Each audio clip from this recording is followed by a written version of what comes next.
The things that make a pitch great is that, if I had to net it out, it is that the person listening cannot guess all the features about what you have, all the benefits and the pricing. The minute that they can pattern match or predict what you're going to say, or they feel like they've seen this presentation before, boom, they're done, right? And they're not going to listen to anything else you say. The human mind is all about finding patterns. We could not live, we wouldn't stay alive for 5 minutes if we couldn't predict patterns, traffic patterns, emotional patterns, social patterns. What's going to happen. We are pattern-making machines. And so when I'm talking right now, you're trying to figure out, what is he going to say next? If you think about the movie The Matrix, right? First time you saw that, you're like, what is going on here? This is not a Disney movie. It is not a Pixar movie. It is not a thriller. It is not a drama with Al Pacino. I don't know what the fuck is going on right now, and I'm paying attention, right? Because it's interesting. It's new. It's novel. It's exciting, and I have not seen this before, but I'm interested.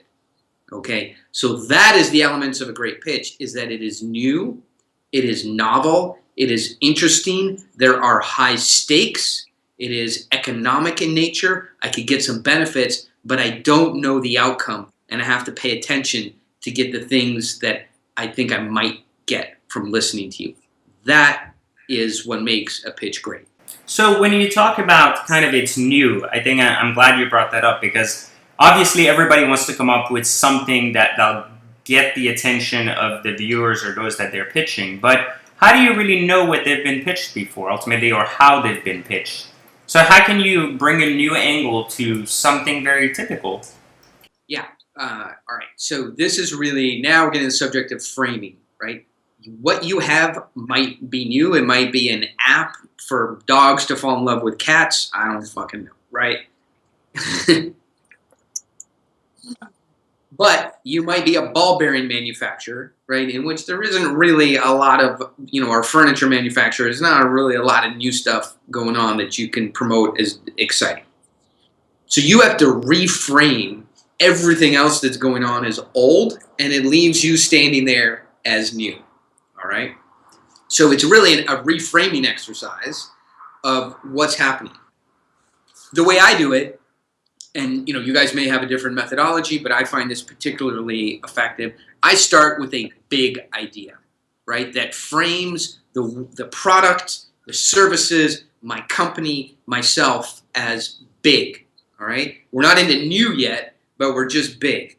So, give me anything, right? And I'll try and come up with a big idea for it on the spot, unrehearsed. I never met PJ before. I don't know him from a block of ice. We talked for 2 minutes. Whatever he's going to say next, I have no idea. He could unplug me and go, "You swear too much. I don't want to do this anymore." But pick some subject and let's try and build a big idea for it. So you want a business or something that I'd like an idea on. Yeah. Well, why don't we use Secret Entourage as a whole? I think actually that's a pretty unique idea. How's that? Okay.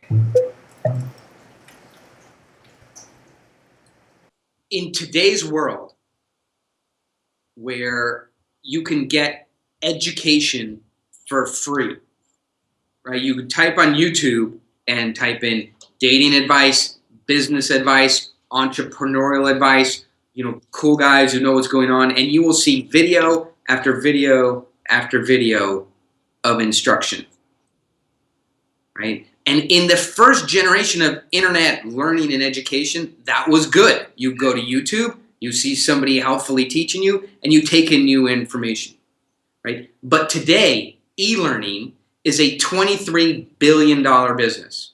Do you know why? Because free information is not usually good information.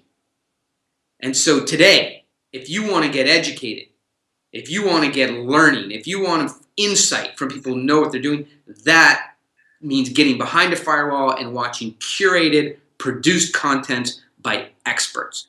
If you have a business in which you provide insightful, new, interesting, and useful information to young entrepreneurs, you can grow fast and make a lot of money. Okay? It's a big idea. Hey, Trademark Oren Klaff. If I see that come out, Yeah. I'm telling you, I'm going to use that. I'm going to pitch you that idea. No, awesome. I understand exactly what you're saying. So, but what's interesting there, I didn't say anything about Secret Entourage, right? It's an idea, right? So that's what people get confused. A big idea is an idea. It's not about us, right? It is an idea worthy of discussion, right? If you could own that kind of business or in charge of that kind of business, you can make a lot of money. This presentation is about Secret Entourage, a growing business in the e-learning and education space. Boom. So you're really talking about positioning. Like framing is a different way to say positioning kind of the pitch before actually even talking about the features, benefits, or anything else. So the reason I don't use the word positioning is some other motherfucker used it. No, the reason I don't use the word positioning is framing is a little bit different. Positioning is putting an idea or a business or a product in a reference group. Framing is I choose what window you look through to see my universe. Okay?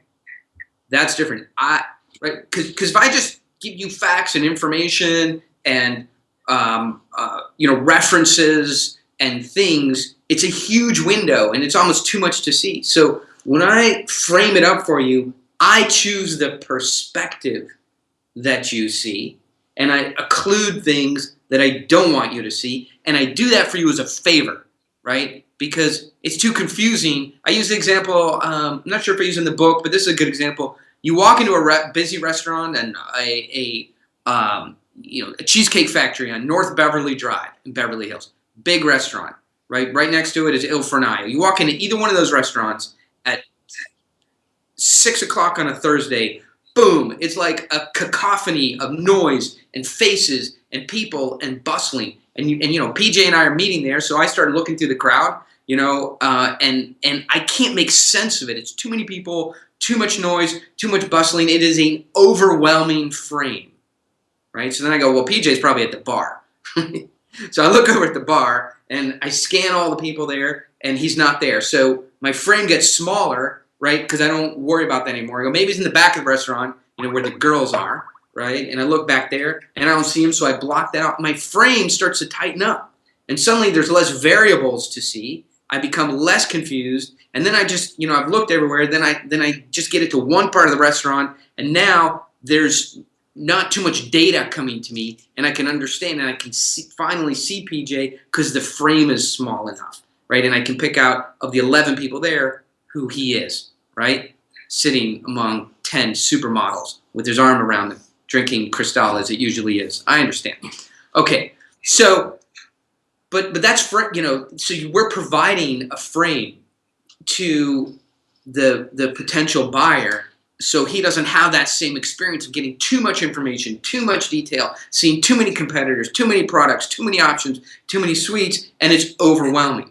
And now we're talking about attention, right? So what your aim is to give a pitch is to hold somebody's attention.